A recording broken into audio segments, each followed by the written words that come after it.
കേരള തീരത്ത് കപ്പൽ മുങ്ങിയതോടെ മത്സ്യം കഴിക്കുന്നതുമായി ബന്ധപ്പെട്ടുയരുന്ന ആശങ്കകൾ പലതാണ്. അപകടത്തിന്റെ പശ്ചാത്തലത്തിൽ അനേകം തെറ്റിദ്ധാരണകൾ പരക്കുന്നുണ്ട്.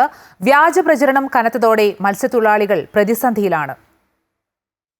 കടലിൽ നിന്നും പിടിച്ച മീനുകൾ നേരിട്ട് വാങ്ങാനെത്തുന്നവരുടെ തിക്കും തിരക്കും വലിയതുറ മീൻചന്തയിലെ സ്ഥിരം കാഴ്ചയാണ്. എന്നാൽ ഇന്നതല്ല സ്ഥിതി. ആളൊഴിഞ്ഞ മീൻചന്ത.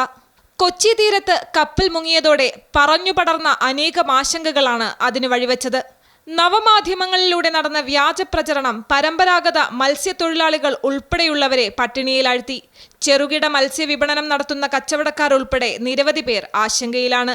അവരാരും വരുന്നില്ല. സാധാരണ വരുന്നവരാരും വേണ്ടാന്ന് മീന് അവർ പറയുന്നു. ഇങ്ങനെയാണ് വാർത്തയിൽ പറയുന്നത്. പിന്നെ എന്തുകൊണ്ട് ഈ മീൻ ഞങ്ങൾ വാങ്ങിച്ച് കഴിക്കാൻ ഞങ്ങൾ ചാവട്ടെന്ന് അവർ ചോദിക്കുന്നു. ഞങ്ങൾ ഇതാണ് കഴിക്കുന്നത്. ഞങ്ങൾക്കൊരു മാറ്റവും കാണുന്നില്ല. ഇതുകൊണ്ടാണ് ഞങ്ങൾ ജീവിക്കാനുള്ളത്. ഇതിങ്ങനെ പറഞ്ഞു കഴിഞ്ഞാൽ ഞങ്ങളിവിടെ പാവപ്പെട്ട ഇത്രയും പാവങ്ങൾ കിടക്കുന്നു. ഇല്ലായ്മകളെ എത്ര പാവങ്ങൾ ജീവിക്കാനുള്ളതാണ്. ഇതുകൊണ്ടാണ് ഈ കടൽ മത്സ്യം കൊണ്ടാണ് ജീവിക്കുന്നത്. ജനങ്ങൾ മത്സ്യം വാങ്ങാൻ ഭയക്കുന്ന സാഹചര്യത്തിലേക്ക് പ്രചാരണം വ്യാപിച്ചു. എണ്ണം കുറവേനെ ഇരിക്കുന്നത്. ഇതിനു മുമ്പ് പോകേണ്ടതാണ് വീട്ടിൽ. മീനുകൾ ഇരിക്കണുണ്ട്. വാങ്ങിച്ചോണ്ട് പോയ അമ്മച്ചി തിരിച്ചു കൊണ്ടുവന്നതാണ്. വീട്ടുകളിൽ കൊണ്ടുപോയ മീനുകളാണ് തിരിച്ചു കൊണ്ടുവന്ന് ഇവിടെ ഇരുന്ന് വിൽക്കുന്നത്. അപ്പം ഇങ്ങനെയൊക്കെ പോയ എങ്ങനെയാണ്? കാലവർഷം കടുത്തതോടെ കടലിൽ പോകുന്നത് തന്നെ വിരളമാണ്. അതിനിടയിലാണ് ഇടയ്ക്കിടെ പിടിക്കുന്ന മീൻ പോലും വിൽക്കാനാകാത്ത സാഹചര്യമുണ്ടാകുന്നത്. അമൃത ന്യൂസ്, തിരുവനന്തപുരം.